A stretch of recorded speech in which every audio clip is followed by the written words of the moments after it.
آج کل ایک جو کرنٹ ٹاپک پہ گفتگو ہو رہی ہے وہ ہے انسان کی پرائیویسی، یعنی واٹس ایپ اور فیس بک کے بارے میں، کہ ہماری کانفیڈینشیل انفارمیشن وہ بھی واٹس ایپ کے ذریعے اور فیس بک کے ذریعے باہر چلی جائے گی، یعنی ہم محفوظ نہیں ہیں۔ تو دوستوں مجھے یہ بتاؤ کہ ہم محفوظ کب تھے؟ جب فیس بک نہیں آیا تھا اور جب واٹس ایپ نہیں تھا تب بھی ہم غیر محفوظ تھے، اور اب تو ایک شناختی کارڈ نمبر ڈالا جاتا ہے NIC اور پورا آپ کا پرٹیکولرس آ جاتا ہے ایک شناختی کارڈ نمبر سے، کہ آپ کا نام کیا ہے، آپ کے والد کا نام کیا ہے، آپ کی ایج کیا ہے، آپ کہاں کام کرتے ہیں اور کیا کیا کرتے ہیں، ساری انفارمیشن NIC سے نکل آتی ہے۔ تو میں تو صرف اتنا ہی جانتا ہوں کہ جس درخت پہ کے پاس جانے کے لیے حضرت آدم علیہ السلام کو منع کیا گیا تھا، وہ انسانی سرشت میں وہ چیز تو آئی ہے۔ جس چیز سے منع کیا جاتا ہے، یہ ایک انسان کی ایک فطرت میں یہ چیز شامل ہے کہ اس کی طرف اس کی رغبت زیادہ ہوتی ہے، یعنی جہاں پر منع کیا جائے کہ یہاں مت جاؤ، وہاں پہ اس کا تجسس بڑھ جاتا ہے جانے کا۔ مثال دیتا ہوں میں آپ کو، جیسے کسی کو شوگر ہے، اس کو تجسس بڑھ جائے گا کہ کوئی ایسا موقع ملے چھپ چھپا کے تھوڑا سا میٹھا میں کھا لوں، یا جس چیز سے منع کیا جائے اس سے انسان باز نہیں آتا ہے، کیونکہ یہ کوئی نئی بات نہیں ہے، بہت پرانی بات ہے۔ تو جب قرآن پاک نے سورہ مائدہ 5واں سورہ اس میں آیت نمبر 51 میں کہہ دیا تھا کہ یہ یہود و نصارہ تمہارے دوست نہیں ہیں، اور یہ آپس میں تو دوست ہیں مگر یہ تمہارے دوست نہیں ہیں، اور جو بھی ان کی پیروی کرے گا یا ان کے ساتھ راو رسم رکھے گا وہ بھی انہی جیسا ہوگا۔ سورہ مائدہ کی آیت نمبر 51 میں آپ پڑھ سکتے ہیں، وہ بھی ایسا ہی ہوگا۔ یہ ساری انفارمیشن فیس بک بنانے والے کون ہیں اور واٹس ایپ بنانے والے کون ہیں، یہ پوری دنیا جانتی ہے۔ یعنی ایک جاہل بھی بتا دے گا آپ کو کہ یہ باہر والوں نے بنایا ہے، یہ ہم نے نہیں بنایا ہے۔ فیس بک کو تو میں کہتا ہوں چوراہا ہے، چوراہا، جہاں پہ انسان بالکل ایسا ہوتا ہے کہ ساری کانفیڈینشیل چیزیں جو ہے وہ عوام الناس دیکھ رہی ہوتی ہے، دنیا میں وہ چیز پھیل رہی ہوتی ہے فیس بک کے ذریعے۔ ایک چوراہے کے اوپر آدمی چاہے اچھی بات کرے چاہے بری بات کرے، چوراہے پہ مجمع لگ جائے گا اور وہ اس کو دیکھے گا۔ فیس بک چوراہے کو کہا جاتا ہے، فیس بک۔ واٹس ایپ میں کچھ محدود ہوتے ہیں آپ کے پاس، یعنی جو سلیکٹڈ آپ کے واٹس ایپ نمبر میں ایڈ ہوں گے وہی صرف ہوں گے، گروپس ہوں گے، مگر فیس بک ایسا ہے کہ فیس بک کے اوپر جب کوئی چیز آپ نے ڈال دی اور آپشن یہ ہے کہ وہ زیادہ سے زیادہ میکسیمم لوگوں تک وہ انفارمیشن پہنچے، تو پھر آپ غیر محفوظ ہیں۔ پہلی بات تو یہ سنیں، اگر آپ مذہبی بات کرتے ہیں، اگر آپ لسانی بات کرتے ہیں، اگر آپ صوبائیت کی بات کرتے ہیں، صوبے کی بات کرتے ہیں، تو بھی لوگوں تک پہنچ رہی ہے، اور اگر آپ مذہبی انتہا پسند ہیں یا مذہبی بات بھی کر رہے ہیں تو بھی آپ کا شجرہ حزب و نسب فلاں ابن فلاں تک پہنچ جائے گا۔ تو اس میں میں سمجھتا ہوں کہ ہم پہلے بھی غیر محفوظ تھے، ابھی بھی غیر محفوظ ہیں۔ فیس بک اور واٹس ایپ وہ ہتھیار ہیں یہود و نصارہ کے جو آپ کی ساری انفارمیشن رکھتے ہیں، کہ آپ کی عمر مبارک کیا ہے، آپ کا نام کیا ہے، آپ کے والد کا نام کیا ہے، آپ کہاں رہائش پذیر ہیں۔ یہ جو اس وقت میں کلپ بنا رہا ہوں یہ بھی دیکھنے والے دیکھ رہے ہیں کہ کس لوکیشن میں یہ کلپ بنا رہا ہوں اور کس ٹائم پہ بنا رہا ہوں اور میرا حلیہ کیا ہے۔ تو فیس بک اور واٹس ایپ کو پہلے بھی ہم خطرناک سمجھتے تھے، اور اس سے زیادہ کیا ہوگا؟ آدمی کی آخری جو حد ہوتی ہے وہ موت ہے، اور موت برحق ہے، چاہے آپ اندر کمرے میں بیٹھے ہوں، چاہے آپ باہر نکل کے بات کر رہے ہوں، چاہے آپ عبادت گاہوں میں ہوں، چاہے آپ سفر میں ہوں، چاہے کہیں پر بھی ہوں، سال 2 سال جتنے بھی اللہ تعالیٰ نے آپ کو دیے ہیں، موت تو آنی ہے، موت برحق ہے، کل نفس ذائقۃ الموت۔ چاہے وہ طبعی موت آپ مر رہے ہیں یا کسی حادثاتی طور پہ آپ مر رہے ہیں، مرنا تو ہے، ایک موت برحق ہے، باقی نفسا نفسی ہے موت۔ تو میرا خیال ہے کہ گھبرانے کی کوئی ضرورت نہیں ہے۔ جیسے کہ آپ نے دیکھا کہ جب یہ حکومت آئی تھی تو اکاؤنٹس کی جب چھان بین ہونے لگی تو ہمارے تو وہم و گمان میں بھی یہ خبریں نہیں تھی کہ جناب پاپڑ والے کے اکاؤنٹ سے کروڑوں روپے نکلیں گے یا حلوہ پوری بیچنے والے کے اکاؤنٹ سے، جو ایک مفلس اور ایک غریب آدمی ہے، اس کے اکاؤنٹ سے ارب اور کروڑوں روپے نکلیں گے. یعنی برابر میں بیٹھا ہوا دھوبی، اس کو نہیں پتہ ہے کہ اس کے اکاؤنٹ میں کتنا پیسہ پڑا ہوا ہے. تو ظاہر ہے کہ یہ تو بینک کی انتظامیہ سے بھی پوچھا جائے گا اور اس آدمی سے بھی بلا کے پوچھا جائے گا یہ پیسہ آیا کہاں سے. میرا جہاں تک خیال ہے کہ یہ چیز انتہائی محمل ہے. اگر آج میرا اکاؤنٹ کسی کو پتہ چل جائے، کیونکہ پتہ چل جاتا ہے NIC آپ نے دیا نہیں، NIC نمبر، تو آپ کے سارے پرٹیکولرس آ جائیں گے کہ آپ کا اکاؤنٹ کہاں کہاں ہے، کس بینک میں آپ کا اکاؤنٹ ہے، اکاؤنٹ نمبر کیا ہے. اکاؤنٹ نمبر میں اکاؤنٹ نمبر کی سلپ بھری، اکاؤنٹ کی پیسہ ڈالا اس کے اندر، وہ وہاں پہ ریسیونگ کے لیے بیٹھا ہوا ہے، وہ ریسیو کرے گا، اسٹیمپ لگا کے آپ کو دے دے گا، آپ کے اکاؤنٹ میں پیسہ آ جائے گا.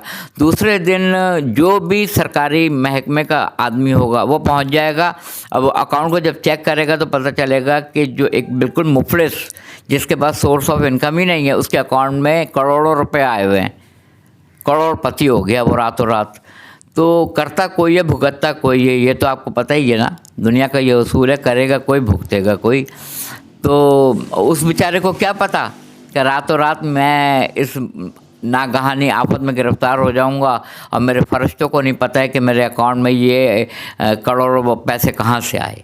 مگر وہ انکوائری میں تو پھنس گیا نا، اس کو بار بار بلا کے پوچھا جائے گا اور یہ ہے وہ ہے، اٹھنا بیٹھنا اس کے ساتھ تو لگا رہے گا نا.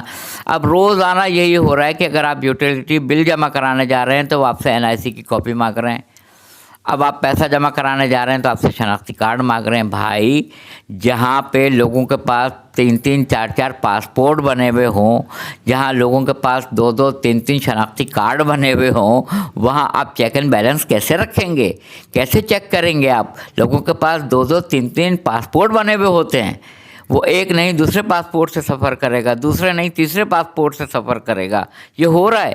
شناختی کارڈ بنانا کون سا مشکل کام ہے؟ باہر کا کوئی آ جائے، آپ کے پڑوس میں ایران لگتا ہے، انڈیا لگتا ہے، افغانستان لگتا ہے، وہاں کا کوئی XYZ آ جائے اور وہ پیسہ کھلاؤ اور کام کراؤ، پیسہ کھلاؤ اور کام کراؤ. وہ پیسہ دے گا، کرنے والے آپ کو شناختی کارڈ بنا کے دے دیں گے. ڈومیسائل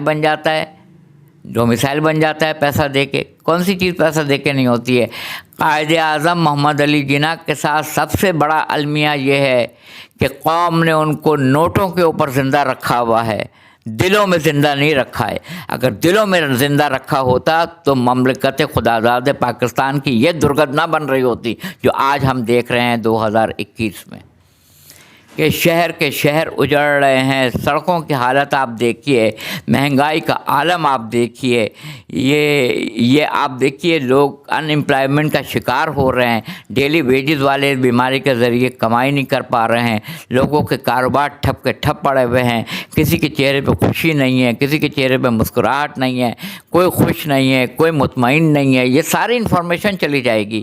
آج میں نے اگر قرآن مجید سے متعلق ایک کلپ تیار کی، ایک کلپ میں نے بنائی اور اس کے اوپر میں نے بنا دیا کہ یہ کس موضوع کے اوپر یہ آیت آئی ہے اور اس کا سیاق و سباق کیا ہے، یہ انفارمیشن بھی یہود و نصارہ تک پہنچ رہی ہے.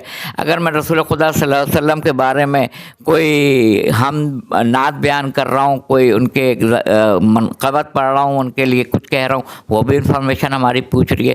یعنی صبح سے لے کے رات تک کی ساری چیزیں انفارمیشن یہود و نصارہ کے پاس بھی پہنچ رہی ہیں. مگر میں ایک اطلاع آپ کو اور فراہم کر دوں کہ ایران میں جو اس وقت صورتحال ہے وہ بھی مطلب ہے ایٹم بم کے حوالے سے ہو رہا ہے، یا جو مطلب جو طیارے بنائے جا رہے ہیں جو بمباری کریں گے، یا جو میزائل بنائے جا رہے ہیں، وہ بھی کم کسی سے پیچھے تو نہیں ہے نا. وہ اپنی بقا کے لیے بھی اپنی کوششیں جاری رکھے ہوئے ہیں، جیسے مسلمان ممالک اور بھی رکھے ہوئے ہیں، جیسے یہود و نصارہ رکھے ہوئے ہیں. تو ایران بھی اپنا کر رہا ہے. ایران بھی اپنا سارا کچھ کر رہا ہے، اس کے پاس بھی ساری ٹیکنالوجی موجود ہے.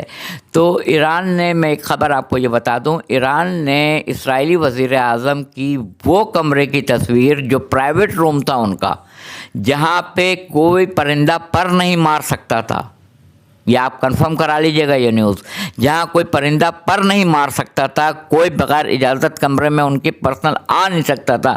مثلا اگر میں یہاں پہ یہ سویٹر اتار لوں اور یہ اپنا جو میں جرسی پہنا ہوں یہ اتار لوں، تو اس حالت میں کوئی نہیں دیکھ سکے گا، کیونکہ میں نے دروازہ بند کیا ہوا ہے اور یہ سارے کمرے بند ہیں.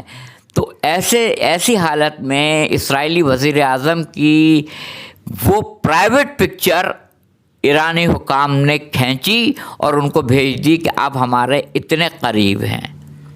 وہ پکچر میں نے دیکھی تھی اور انہوں نے صرف ایک جملہ لکھا تھا، آپ ہمارے اتنے قریب ہیں.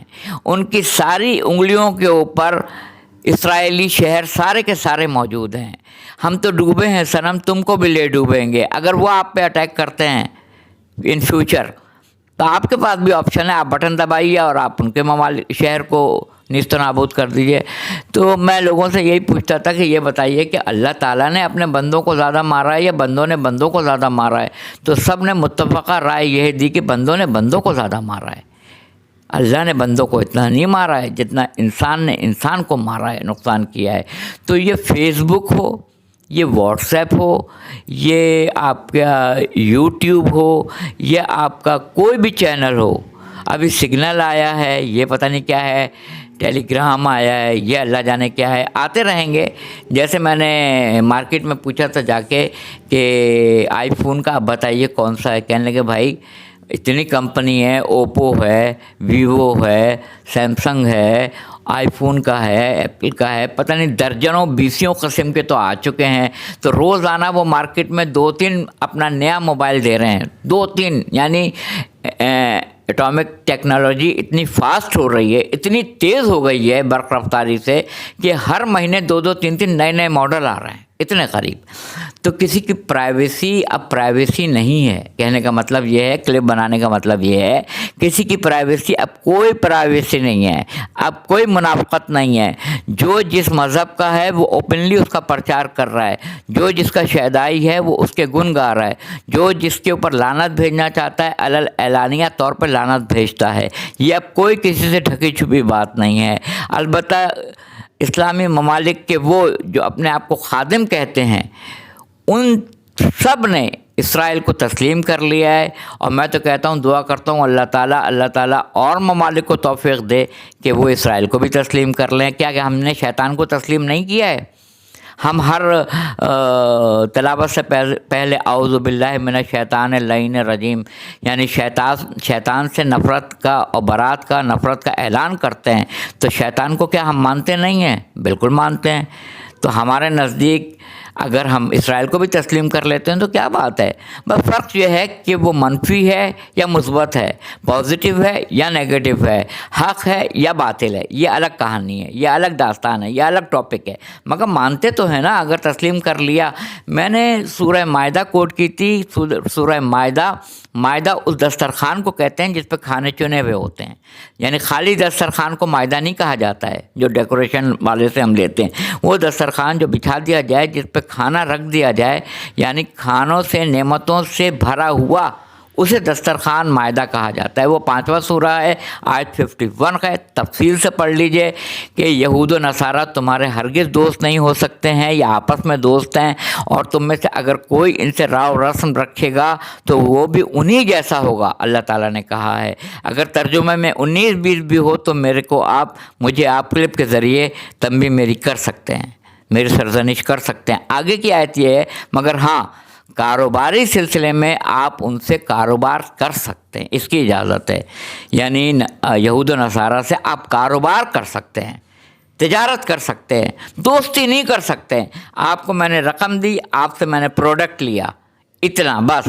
جام سے جام ٹکرانے کا، گال سے گال ٹکرانے کا حکم نہیں ہے. معانقہ کرنے کا، مصافحہ کرنے کا، ہاتھ ملانے کا، گلے لگانے کا، یہ دوستی منع ہے. آپ ان سے مال لیجئے، رقم دے دیجئے، یہ تجارت ہے، یہ کاروبار ہے، اس کی اجازت اللہ تعالیٰ نے دی ہے۔ وآخر دعوانا الحمدللہ رب العالمین۔ مجھے آپ بتائیے گا ضرور یہ کلپ آپ کو کیسے لگی۔ خدارہ میں آپ سے کہتا ہوں سبسکرائب کر دیجئے، یہ نہیں کہوں گا، مگر اپنے ویوز کے ساتھ ساتھ کمنٹ سیکشن میں کمنٹ ضرور کر دیا کریں۔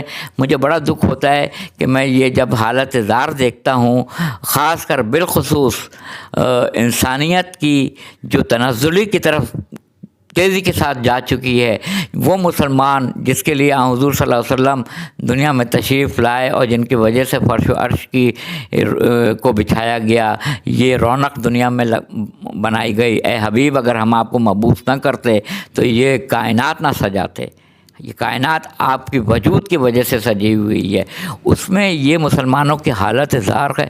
کمنٹ سیکشن میں کم از کم کمنٹس کر دیا کریں، اس سے اپنی اصلاح کا بھی پہلو نکلتا ہے اور اس سے خون بڑھنے میں بھی۔ میرے والد مرحوم کہا کرتے تھے کہ سب سے بڑا غم خوف کا غم ہے۔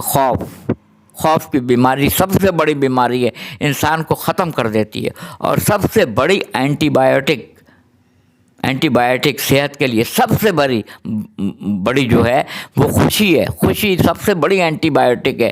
جو انسان خوش رہے گا وہ اس کے لیے سب سے بڑی اینٹی بائیوٹک ہے۔ وآخر دعوانا الحمدللہ رب العالمین۔